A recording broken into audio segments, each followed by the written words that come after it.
Chicken rose எப்படி செய்யுதுன்னு பார்க்க போகிறோம். நான் Sivakami. Welcome to Siva's kitchen. ஒரு கோழி எடுத்து வச்சுருக்கேன் பாருங்கள்.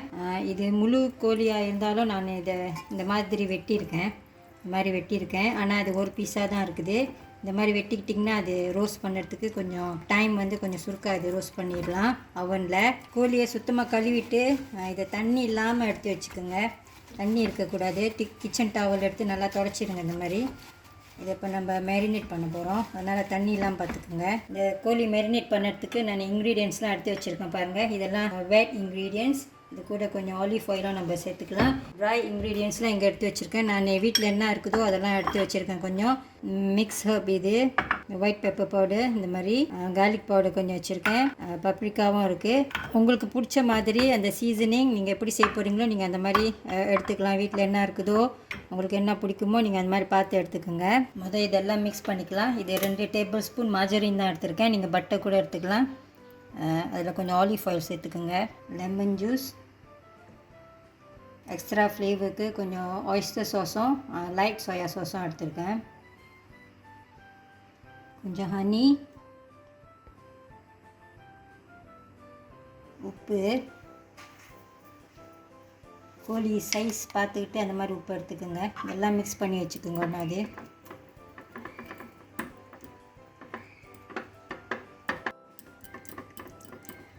நான் மார்ஜரினும் எண்ணெயும் சேர்த்து எடுத்துருக்கேன்.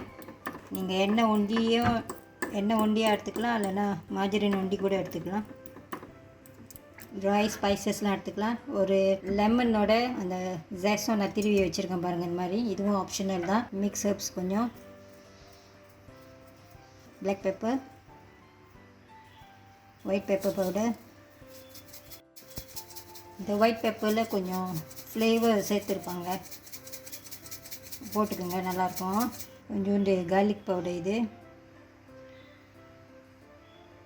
பப்ரிக்கா. சிக்கன் ஸ்டாக் வச்சுருந்திங்கன்னா அதை கூட கொஞ்சம் சேர்த்துக்கலாம். நான் மஷ்ரூம் ஸ்டாக் வச்சுருக்கேன். அதை ஒரு ½ டீஸ்பூன் மாதிரி போட்டுக்க போகிறேன்.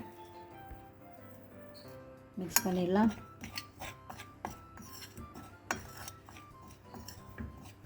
இது பத்தாத மாதிரி இருக்குது. நான் கொஞ்சம் கூட சேர்த்துக்கிறேன்.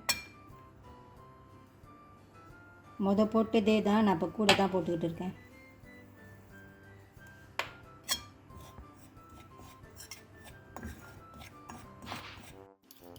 இதையும் அதிலே ஒன்றா ஊற்றி இப்போ மிக்ஸ் பண்ணிக்கணும்.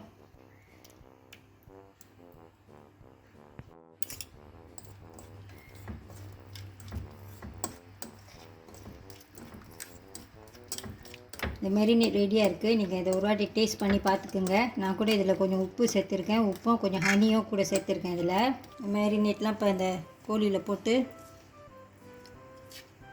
தடவி விட்ருங்க எல்லாத்தையும்.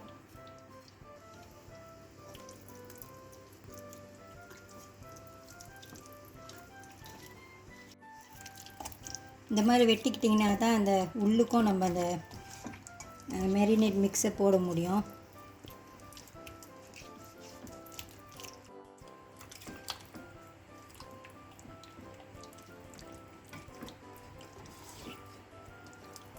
ஓகே, இப்போ நல்லா மிக்ஸ் பண்ணியாச்சு. நான் இந்த கோழியை 24 ஹவர்ஸ் அப்படியே விட்டுற போகிறேன். இதை நான் நாளைக்கு தான் செய்ய போகிறேன். ஒரு டப்பாவில் எல்லாம் போட்டு ஃப்ரிட்ஜில் வச்சுருங்க, கீழே வச்சுருங்க, ஃப்ரீசரில். இது நல்லா அப்படியே மேரினேட் பண்ணிட்டோம். இந்த மாதிரி ஒரு டப்பாவில் போட்டிருக்கேன் பாருங்கள். மூடி எடுத்து வச்சிடலாம். இப்போ இந்த கோழி 24 மணி நேரமாக மேரினேட் பண்ணிக்கிட்டு இருக்குது. நீங்கள் லன்ச்சுக்கு இது ரோஸ்ட் பண்ணணுன்னா நீங்கள் காலையிலே இதை எடுத்து ஃப்ரிட்ஜிலேருந்து வெளியில் வச்சுருங்க. இப்போ நானும் இந்த மாதிரி தான் எடுத்து வச்சுருக்கேன். இதை ரோஸ்ட் பண்ணுறதுக்கு நாங்கள் இந்த மாதிரி ஒரு ஒயர் ரேக் எடுத்துருக்கேன் பாருங்கள். ஒரு ட்ரே, அதுக்கு மேலே அலுமினியம் ஃபாயில் இந்த மாதிரி போட்டிருக்கேன். இதுக்கு நடுவில் நீங்கள் கொஞ்சம் அப்படியே வாட்டர் போட்டுக்கலாம். ஒரு குச்சி ஏதாச்சும் எடுத்து, கோழியோட தண்ணிலாம் கீழே கொலெக்ட் பண்ணோம். அதனால் இந்த ட்ரே சுத்தமாக இருக்கான்னு பார்த்துக்குங்க. இந்த கோழியோட ஜூஸ்லாம் அந்த ட்ரேயில் அப்புறம் ஊற்றோம். அதை நம்ம மறுபடியும் சாஸ் மாதிரி எதுவும் செஞ்சுக்கலாம். இந்த எடுத்து அந்த ட்ரேயில் வச்சுக்கலாம். இப்போது இந்த ஸ்கின் சைட் கீழே வச்சுருங்க.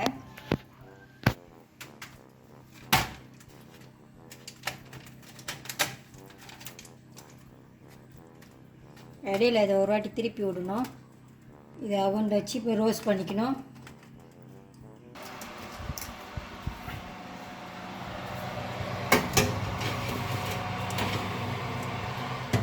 இந்த ரோஸ்ட் சிக்கன் கூட சாப்பிட்றதுக்கு நான் கொஞ்சம் வெஜிடபிள்ஸ்லாம் எடுத்துருக்கேன் பாருங்கள். இது எல்லாமே வேகிறதுக்கு கொஞ்சம் லேட் ஆகும். அதனால் நான் ஏற்கனவே இதெல்லாம் கொஞ்சம் சமைச்சு எடுத்து வச்சுருக்கேன், பாயில் பண்ணி எடுத்து வச்சுருக்கேன் பாருங்கள். சோளம், கேரட்டு, உருளைக்கிழங்கு, ஆலன் வெங்காயம், இது எல்லாத்தையும் முதல்ல ஒரு பவுலில் இப்போ போட்டுக்கலாம்.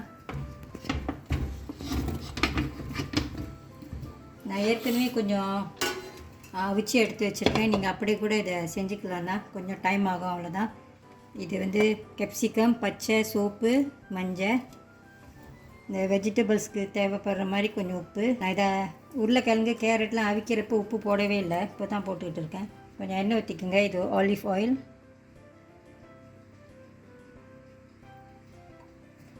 கொஞ்சம் க்ரஷ்ட் பிளாக் பெப்பர் வச்சுருக்கேன்.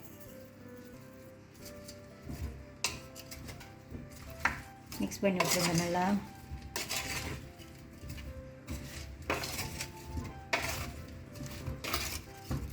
இதையும் நான் கொஞ்ச நேரம் அவனில் வைக்க தான் போகிறேன். அப்புறம் இந்த கேப்சிகம்லாம் கொஞ்சம் வேகணும், கேப்சிகம் வெங்காயம்லாம் கொஞ்சம் வேகணும். நீங்கள் இதை பேனில் கூட செஞ்சுக்கலாம் தான், பேனில் தனியாக வச்சு அடுப்பில் கிரில் பண்ணிக்கலாம், ஆப்ஷனல் தான். இதை ஒரு பேக்கிங் ட்ரேக்கு இப்போ மாற்றிக்கணும்.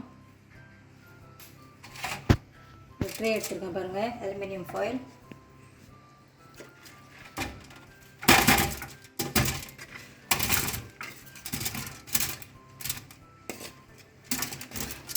கோழி வந்துட்டோன்னே இதையும் நம்ம அவனில் வச்சுக்கலாம்.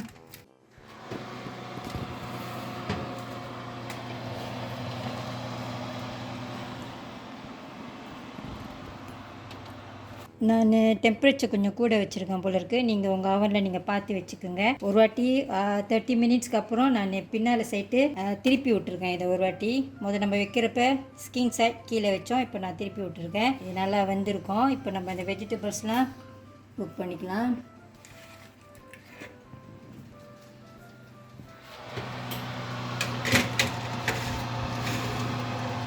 இதை ஒரு பெரிய பிளேட்டுக்கு மாற்றி எடுத்து வச்சிடலாம், சூடாக இருக்குது.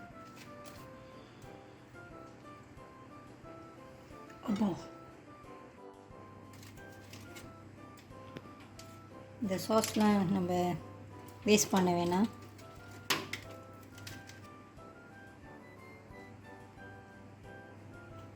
இந்த வெஜிடபிள்ஸும் அவன்லேருந்து எடுத்துட்டேன். நீங்கள் ஒரு 10 மினிட்ஸ் வரைக்கும் இதை அவனில் வச்சு நீங்கள் பேக் பண்ணிக்கலாம். ஒரு 160 டிகிரிஸ் போதும். இந்த கோழி சர்வ் பண்ணுறதுக்கு பெரிய பிளேட்டாக ஒன்று எடுத்துக்கோங்க. அப்புறமா அந்த வெஜிடபிள்ஸ்லாம் அங்கே சைடில் இப்படி வச்சு டெக்கரேட் பண்ணிக்கலாம்.